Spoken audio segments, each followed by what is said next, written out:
Hi, welcome to Pharmacy. How can I help you? Hi, I'm here to pick up my medication, but I heard from my friends that it has a lot of side effects and you get jittery, so I'm concerned. All right, can I just confirm your name and date of birth? Yeah, my name is Ellie L.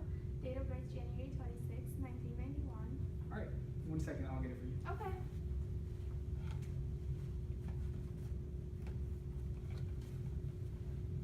All right, so it looks like your doctor prescribed you Proair Respiclick. So this is your rescue inhaler, and it's going to be used to prevent bronchospasms when you're exercising, and also to treat your asthma attacks. So the Proair Respiclick is going to deliver you a medication. It's called albuterol sulfate in a powder form, and you're going to take this in by inhaling. So how your doctor is having you take it is you're going to take 1 to 2 puffs by mouth every 4 to 6 hours as needed for shortness of breath. The inhaler has 200 doses on it, and there's a dose tracker actually on the back side, which I'm going to show you just so you can keep track of how many doses are left in the unit. Okay, I exercise daily, and I just wanted to see if the medication is going to make it better for me not to get shortness of breath. Yeah, so what we call that is it's called exercise-induced bronchospasms. So how you're going to take this for that is you're going to take 2 puffs, 15 to 30 minutes before exercising. So remember, when you're taking this device, it actually does not require priming when you use it. So, and you don't have to use any spacer or volume chambers when you're using it. You're just going to be taking it directly from the unit itself. So I'm going to go over a few things of how you're going to use the inhaler. Okay. All right, so this is your Proair Respiclick. I hope you like my nails. I just got them did. Before you use the inhaler, you want to make sure to check a few things. First, make sure that the cap here on the front is in the closed position. Then, if you look at the back of the unit, make sure that the number of puffs remaining is still over 0 and that the Proair is not expired. So here on the bottom part, you see that very small expiration date.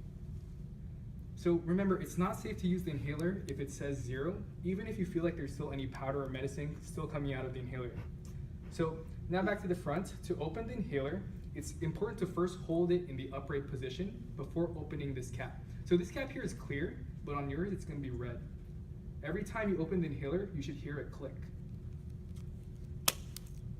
And the dose here is now going to be ready to be inhaled. So don't open the inhaler until you're ready to take the dose.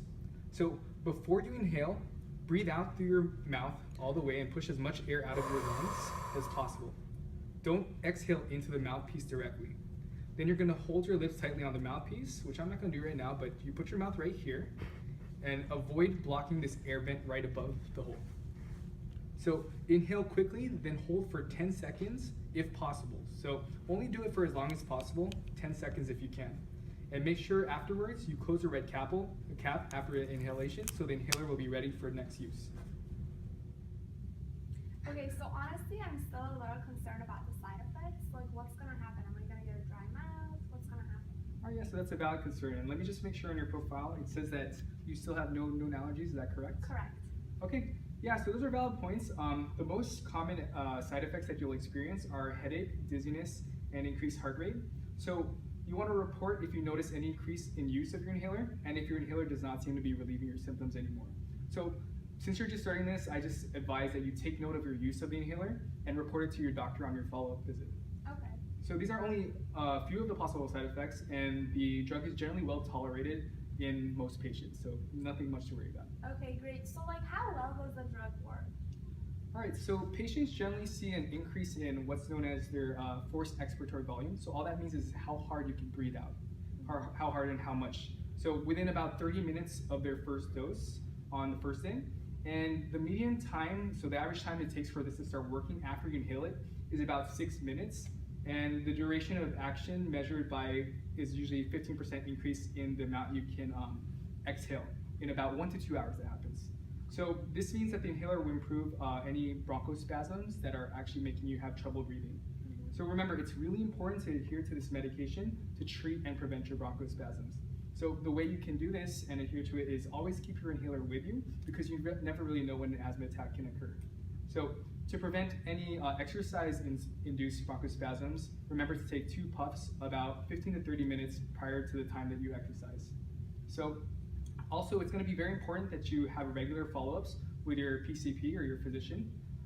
If you're just starting this for the first time, usually that follow-up is in 2 to 6 weeks. Did you already schedule a follow-up appointment with your doctor? Yes, I did.